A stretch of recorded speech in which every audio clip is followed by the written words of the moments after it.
nautical miles offshore to midline of Lake New Buffalo, Michigan to St. Joseph, Michigan, until 5:30 p.m. Eastern Daylight Time.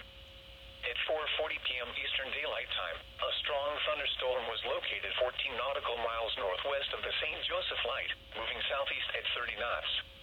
Hazard, wind gusts 34 knots or greater. Source, radar indicated.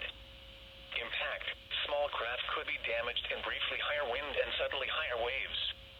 Locations impacted include New Buffalo and St. Joseph.